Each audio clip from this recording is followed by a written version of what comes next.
Guys welcome back to another lecture. और ये lecture होने वाला design a DFA which accept following language over sigma a b. Input symbol हमारे पास a b है। Language start with a की power a b की power n m की पावर एम। ठीक है, ए की पावर बी एन और सी की पावर एम। तो एन ग्रेटर इक्वल टू 2 और एम ग्रेटर इक्वल टू 3। तो सबसे पहले हम इसी कंडीशन को सबसे पहले लेते हैं एन बराबर 2 एन बराबर 3। तो हमारे पास क्या कंडीशन बनेगी, ए की पावर ए बी की पावर 2 और सी की पावर 3। तो हमें क्या मिलेगा, A double B C C सी। ठीक है, फिर अगर हम इसको इंटरचेंज कर दें 3 और M equal to 3, A B to the power 3 C to the power 3। तो A B B C C C N equal to 4 N equal to 4, A की पावर 4 सी की power 4, A B B B B C C C. तो ये infinite जाएगा guys, जिस वजह से हम इतनी स्टेट लिखेंगे और सो ऑन कर देंगे। ठीक, तो अब हमें सबसे पहले से क्या करना है, ऐसे क्वेश्चनों के लिए हमें सबसे पहले मिनिमम देखना है कि जो हमारी मिनिमम लैंग्वेज है वो क्या एक्सेप्ट हो रही है, और हम उसी को स्टार्ट करेंगे। ठीक है, तो हम लैंग्वेज अपना ए बी बी सी सी सी, इसके लिए हम डिटर्मिनिस्टिक फाइनाइट ऑटोमेटा बनाएंगे। तो देखो 1 2 3 4 5 6 स्टेट है, तो कितनी स्टेट बनानी पड़ेंगी हमें, 7।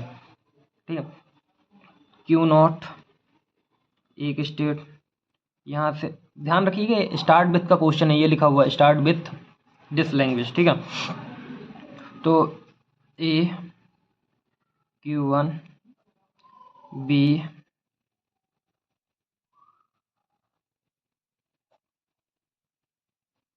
बी Q3 सी Q4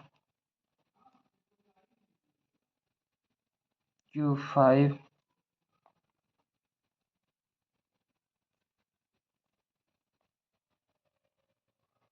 और ये हो गया Q6। ये हमारा फाइनल स्टेट हो जाएगा। ठीक है, तो A B B C C सी। ठीक है, अब क्या करना है गाइस, अब जैसे अब आप ये देखिए 2 और 3।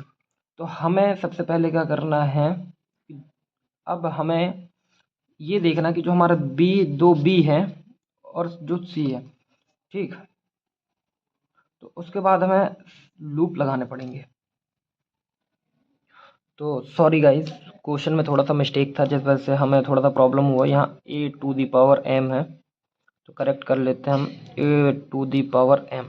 ठीक, तो ए टू दी पावर एम, ये आप ये ए कर लीजिएगा। ठीक, तो अब आप ये देखिए गाइस कि जो हमारा ये है, मतलब हमें 2 बी चाहिए है और 3 ए चाहिए। ठीक, तो अब यहाँ पे आते हैं अपन। ठीक, तो जब Q3 पे आएंगे अपन, तो हमें यहाँ पे एक बी और चाहिए पड़ेगा, क्योंकि देखो बी बी देन बी चाहिए। ठीक, अब 3 ए ए ए ए, तो यहाँ पे सेल्फ लूप आ जाएगा। ठीक है, अब बात आती है कि अब हमें डेड स्टेट बनाने पड़ेंगे, क्योंकि हमें स्टार्ट विथ ये मिला हुआ, तो हम डेड स्टेट बनाएंगे Q7 को। ठीक, यहाँ से एक डेड स्टेट आ जाएगा, यहाँ से आ जाएगा, यहाँ से नहीं आएगा, सॉरी पेंसिल का यूज़ कर लेते हैं यार, क्योंकि एक स्टेट यहाँ से आ जाएगी, एक स्टेट यहाँ से आ जाएगी। इसको हम ए बी से होल्ड कर देंगे या लूप लगा देंगे बोल सकते, इससे भी यहाँ से आ जाएगा ये अपना। अब यहाँ बी के लिए हमने ये ट्रांजिशन हो गया, बी जा रहा है यहाँ से तो ए हो गया, यहाँ से ए हो गया, ए जा रहा तो बी हो गया, बी हो गया। तो ये रहा, इस क्वेश्चन को हम a B to the power n और a to the power m को ऐसे सॉल्व कर सकते हैं। थोड़ा सा क्वेश्चन की प्रॉब्लम थी, मतलब गलती से मिस्टेक हो गया रहा, तो आई होप आप लोगों को समझ में आ गया रहा। यहाँ पे ए है ना कि सी है। और ये अगर आपको लूप समझ में नहीं आया तो मैं आपको एक बार फिर से रिकॉल कर दे रहा हूँ कि हमें जो कंडीशन दी गई है n greater than equal to 2 and m greater than equal to 3। तो इसमें क्या करना है कि जो हमारे ये 2 है, 2 के बाद हमको एक 3 चाहिए पड़ेगा अगर हमें ये स्ट्रिंग एक्सेप्ट करानी है, मतलब दूसरी स्ट्रिंग एक्सेप्ट करानी। जैसे ये तो एक्सेप्ट हो जाएगी, बट इसके लिए अपन को क्या करना पड़ेगा, 2 के बाद तीसरा चाहिए पड़ेगा और तीसरे के बाद हमें ए चाहिए पड़ेगा, हमें ए चाहिए पड़ेगा। दैट्स वाई हमने यहाँ पे बी के बाद बी के बाद बी का लूप लगाया है और 3 ए के बाद ए का लूप लगाया है। आई होप आपको समझ में आ गया। तो please do like, subscribe and share this video, also press bell icon. Thank you.